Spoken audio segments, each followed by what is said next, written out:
Joining me Thank now, you. former FEMA Administrator Brock Long. Brock, welcome. I'm going to ask you about FEMA and what the type of help that it can provide on day one after the storm. Those folks in Pinellas County with whom I was just speaking, so say tomorrow, what can FEMA do to help the residents there?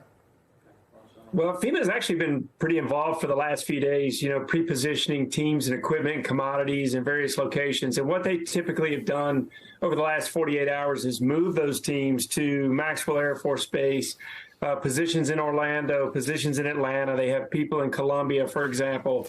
They don't want to be in the path of the storm, but they want to be able to move in very quickly after the fact to support the governor and the state of Florida's efforts to help manage this disaster. And, response is really a team sport. All disasters are locally executed, state managed, and federally supported. And FEMA's there to come in and help those states overcome gaps or take on missions that the state or local governments don't have the capacity to do at this point.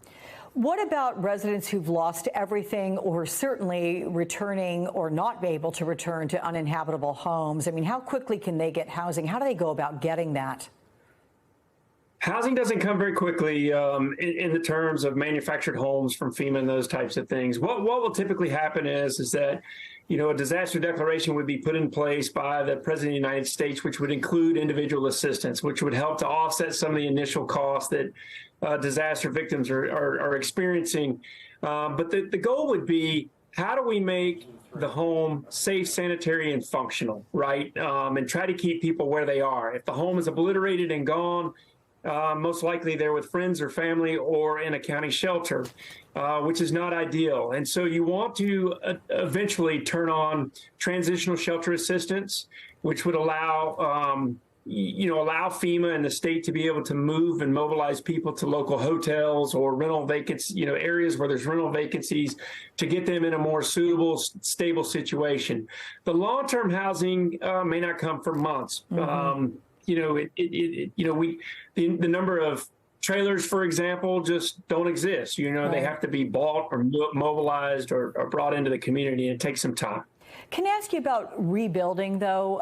Does FEMA encourage or require residents to rebuild homes that could withstand future storms, or do they suggest relocating altogether? I mean, to what extent does FEMA get involved with that when people say, hey, look, what are we going to do? What kind of advice can you give us?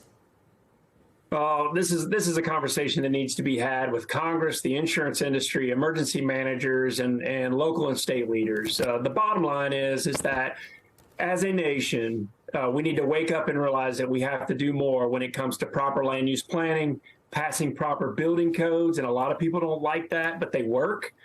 Anything, for example, that's been built after the 2001 Florida Building Code typically survives these types of events, and anything before that really doesn't fare very well if you're in the path of these hurricanes. Mm-hmm. So it's a combination of land use planning, more building codes, and proper insurance. And, there is a big debate where insurance companies may be pulling out of parts of Florida or California, but we've got to get them back to the table, because the insurance piece is really the first line of defense for the citizens that go through these things.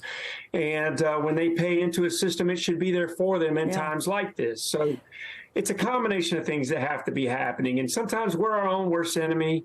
We're allowing too many people to live in vulnerable areas and without building properly. I mean, we put people on the moon. We can build correctly for the future of disasters. Brock, it's almost as if you were eavesdropping to a conversation I was having here outside the studio earlier, and it's regarding specifically flood insurance and the question about access to obtaining that for homes that are in vulnerable areas. It still remains a huge issue. Does FEMA, does the federal government have an official position on that? You say you want to get insurance companies back to the table. Yeah, sure. The NFIP, FEMA is forced to run a program that's not financially solvent. The bottom line is that FEMA cannot charge an actuarial rate, does not have enough money coming in from premiums to be able to pay out the claims that typically occur. And the NFIP continues to go bankrupt because Congress doesn't fix it. It goes bankrupt after major events where major flooding events take place.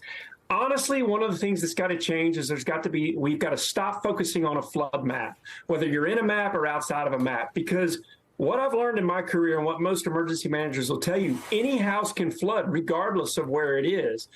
For example, a basketball shoved in a drain, can change the flood zone of a neighborhood, or large commercial construction that's not incorporated into the map can change the floodplain, and the maps can't keep up. So, we've got to stop talking people out of flood insurance because they're not shown in a flood map, and we need to start pushing forward the campaign that any house can flood and everyone should consider it.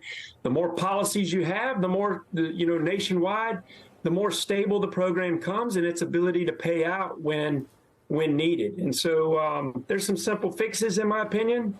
We're just not having the conversation and can't get the ball rolling from a FEMA perspective to fix the NFIP. Well, I'm really